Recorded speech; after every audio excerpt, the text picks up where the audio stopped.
The trout itself is from McFarland Springs. It's up right by Mount Shasta. And I thought this would be a really cool thing to do because the fish is from Mount Shasta and these porcinis were foraged at Mount Shasta. So you're going to need a half hotel pan or a large pan or baking sheet, something like this, that will fit the fish onto it.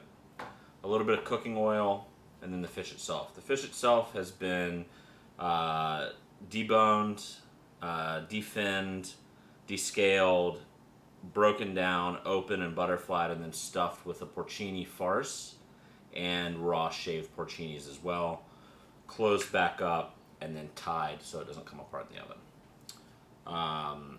Before we start right here, let's set our oven to 425 degrees Fahrenheit. And while that comes up, we'll get the fish ready. So you're going to go ahead and you're going to cut your bag open.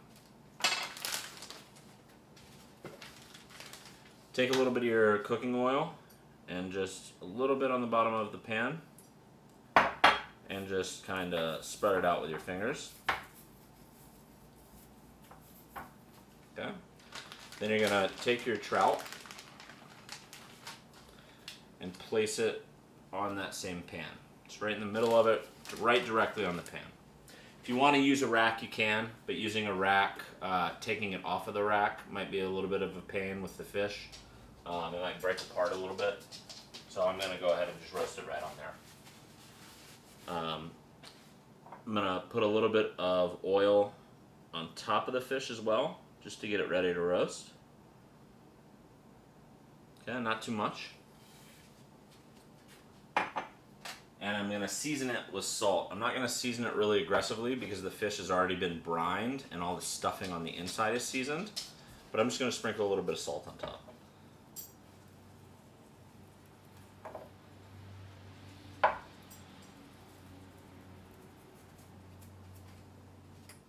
So, well, 5 minutes has passed. Our oven's finally up to temp. So I'm going to take the trout that's greased up and salted, and we're going to put it in the oven and roast it. We're probably going to roast it for 20 minutes, so this takes a little bit longer than the steak. When you're roasting this fish, you want to use a rack higher up in the oven because the top part of the oven is the hottest part, so we want to get like a really nice roast on this fish.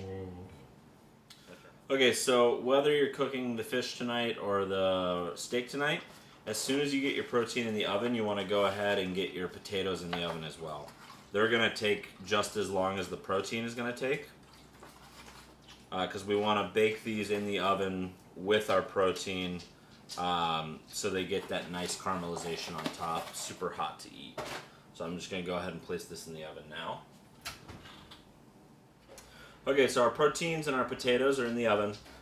I'm just going to get everything else ready to go. So we're going to take our corn, we're going to put it on a tray, and we're going to throw this in the oven. It's cold right now, corn's really dense. I just want it to be hot all the way through. It'll probably take 10 minutes. While all that is in the oven, we can go ahead and get our salad ready to go. For going with our meal. So you're going to find this large box California chopped salad. I called it a California chopped salad because it's completely vegetarian. It's just all these different vegetables from the farmer's market. There's cherry tomatoes, there's snow peas, there's snap peas, there's some chicories in there, there's some lacinato kale, there's romaine, little Jim, corn, pickled radishes, the list goes on and on and on. A lot of salad, lots of different textures. Along with this salad, you have a puffed grain and seed mixture. There's some puffed rice in this, there's some sesame seeds, sunflower seeds, and caraway seed. A little bit of texture on top. And you also have this green curry vinaigrette. This is meant to be like a green goddess, but with different herbs and some curry paste. There's a little bit of fish sauce in it and lime juice as well. I think it turned out really, really delicious. Just a little bit of heat in there. So we're going to grab a mixing bowl. And we're just going to take this salad. We're going to dump the whole thing in a mixing bowl. If you want to eat the whole thing. You can save half of it tomorrow. Do whatever. We're gonna season it. I'm gonna use kosher salt. You can use the finishing salt if you want here, but I'm gonna go ahead and use kosher because I want a finer salt in my salad. Just a little bit right on top. And then we're gonna take our green curry vinaigrette. As soon as you open it, just lots of flavor and smells coming off of this thing. So dress your bowl, not your greens. So you're going around the edges of your bowl with your dressing. I think that should be enough. And then just chop or toss your salad in the dressing. Just make sure it's all nice and coated.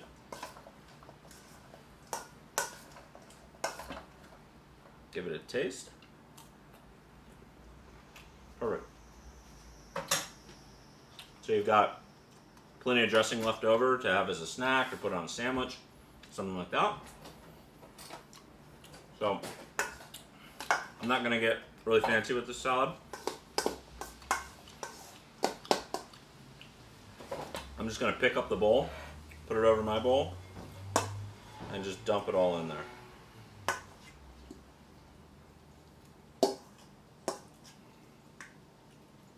Really nice, bountiful salad for 2 to 3 people.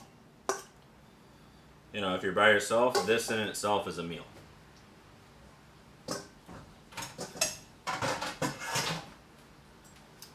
Then to finish the top of this, we're going to take our seeds, just for a little bit more added texture, and go right on top. Put as much or as little as you would like. But that's the whole salad right there. Okay, so our salad's all plated and ready to go. Right now we're gonna do the corn and the potatoes, and then I'll show you how to put your protein. Our potatoes have been in here for about 15 minutes. They're starting to get nice and colored on the top. Our corn's been in there for about 10 of those minutes, and it's nice and hot right now. So we're gonna grab a mixing bowl, and we're gonna dump our corn into it so we can dress it with its sauce. In the bag, you'll find a deli labeled cacio e pepe. I know cacio e pepe is a Roman pasta dish, but we took it and kind of spun it on its head and turned it into a sauce to dress our corn with. It's an aioli base and with lots of cracked pepper and a bunch of Parmesan cheese in it. So just stir it up a little bit and then go in and just slather your corn with it.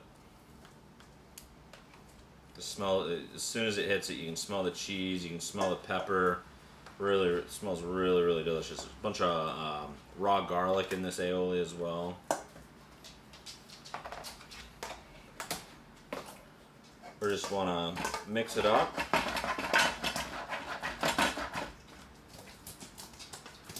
You're just going to toss it around until it's completely coated. And then you're going to put this in your serving vessel. I'm using a plate with some taller sides so it holds the corn in place. Just like such. And then I don't want to let any of this cheese go to waste, so I'm going to throw this right on top. Just like that. And that's it for your corn. I'm going to put this right here. And then we're going to move into plating our potatoes. So our potatoes at this point have been in the oven 16, 17 minutes. They're nice and caramelized on top. I'm going to go ahead and pull them out of this oven.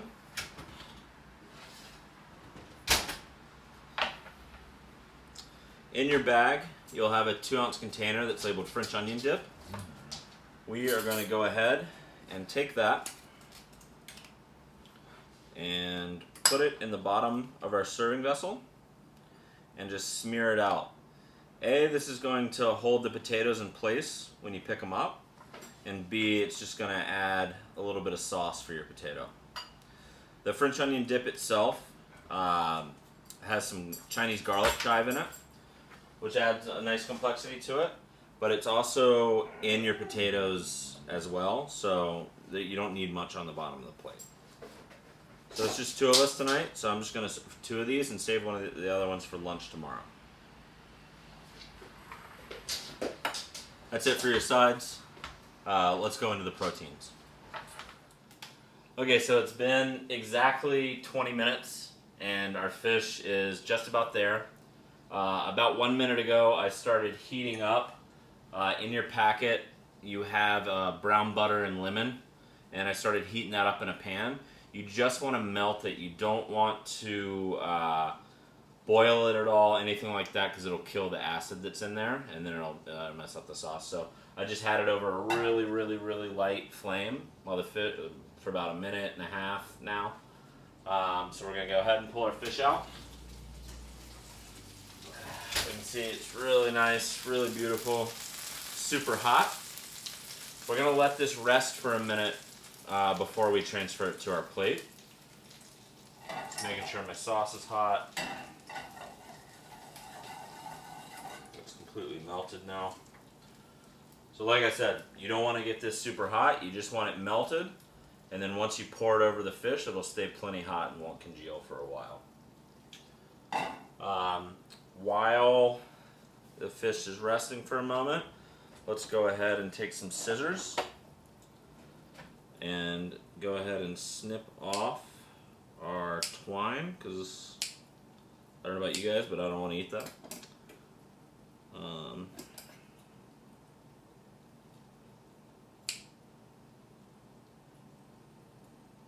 And you can just lay it down on the sheet tray, and then when you pick up your fish, it should, you can just pull them right out on the other side. A little bit of skin comes with it, not a big deal. This fish smells so delicious. It's, the porcinis on the inside are super, super fragrant. So now we're going to go ahead and put our fish on the plate. I'm going to use a towel in one hand and just kind of use the back of a spatula and just make sure the fish is free from the pan, which it's stuck a little bit, which isn't a big deal.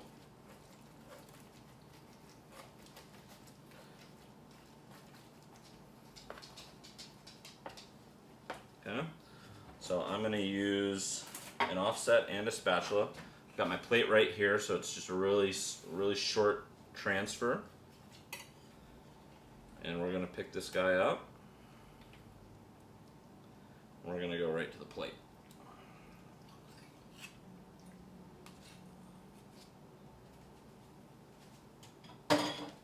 Go ahead and get rid of our tray.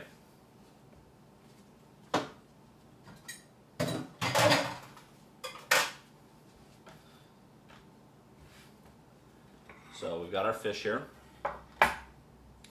And then we're going to take our brown butter and lemon that we've just warmed through and pour it right on top. Tell me that doesn't look delicious. Lastly, we're going to just sprinkle a little bit of our finishing salt on top, just to make sure it's plenty seasoned. So the fish itself has been completely deboned, but right in the middle, where on the back side here, you can see right here where this fin used to be, there are going to be a couple bones right in there because you can't take those bones out without ripping the skin here, and I didn't want the filling to squirt out. So just be mindful of those. But other than that, there shouldn't be any bones inside the fish at all. So you can just take this and take a knife and cut portions, or you can serve the whole thing like this and have everybody take what they want, anything like that. It's a really cool way to serve fish. Hope you enjoy.